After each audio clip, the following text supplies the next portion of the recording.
आज के इस पोस्ट में हम आपके लिए एक बहुत ही अच्छी प्रेरक कहानी लेकर आए हैं जो कि बताती है कि लाइफ में धैर्यपूर्वक निर्णय लेकर हम किस तरह से अपने मकसद में कामयाब हो सकते हैं।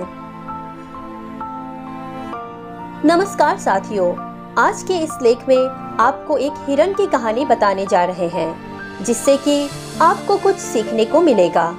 यह एक ऐसे हिरन की कहानी है जो मजबूर होता है, लेकिन वह अपने शांत स्वभाव से अपनी मंजिल तक पहुंच जाता है, जिसकी हमने विस्तार से जानकारी दी है।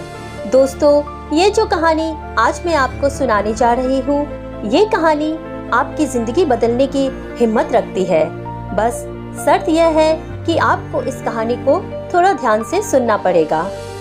तो कहानी है एक हिरन की। एक बार एक हिरन जंगल में पानी की तलाश में घूम रही थी।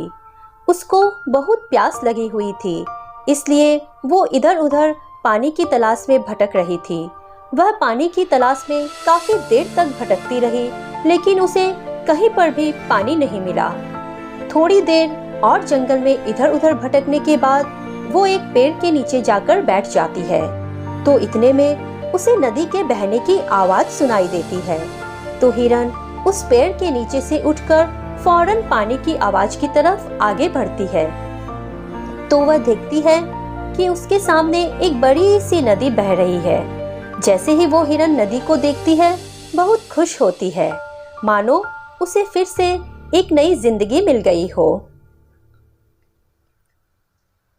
वह तुरंत दौड़ती हुई नदी के पास जाती है और जैसे ही पानी पीने के लिए अपना सिर को झुकाती है तो उसकी नजर अपने राइट साइड पर पड़ती है।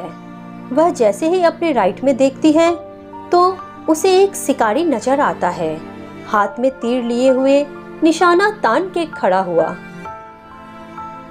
फिर जैसे ही हिरन की नजर अपने लेफ्ट साइड में पड़ती है, उसे झाड़ियों के पीछे एक शेर नजर आता है।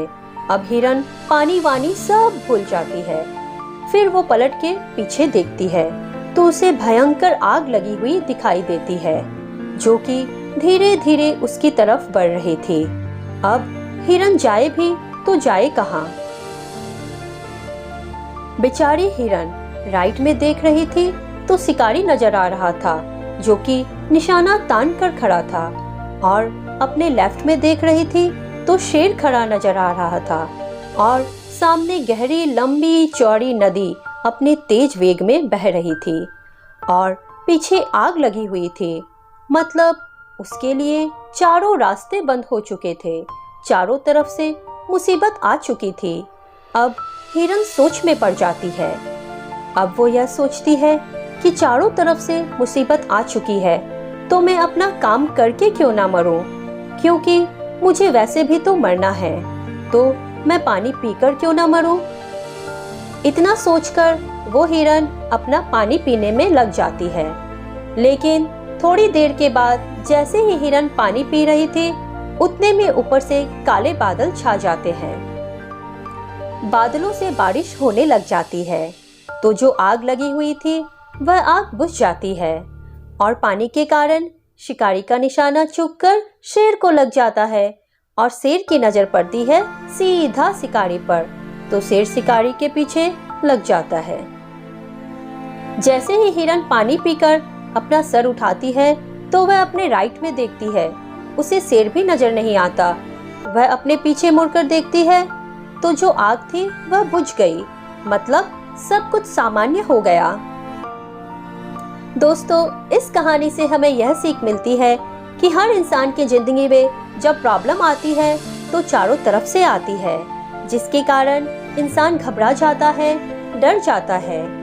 अपनी प्रॉब्लम से आपको ना तो डरना है और ना ही घबराना है, बस शांति से 2 मिनट के लिए सोचना है। हिरन के पास भी बहुत ऑप्शन थे, या तो पानी में छलांग लगा सकती थी या इधर उधर भाग सकती थी, लेकिन उसने शांति से सोचा और वो अपने काम में लगी रही।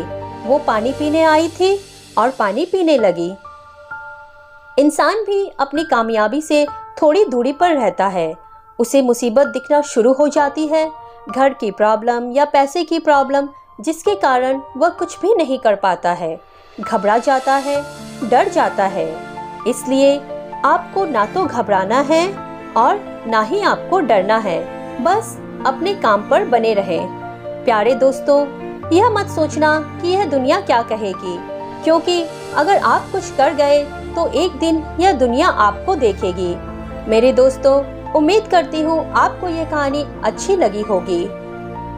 दोस्तों, इस प्रेरक कहानी ने आपको कितना मोटिवेट किया और यह कहानी आपको कैसी लगी?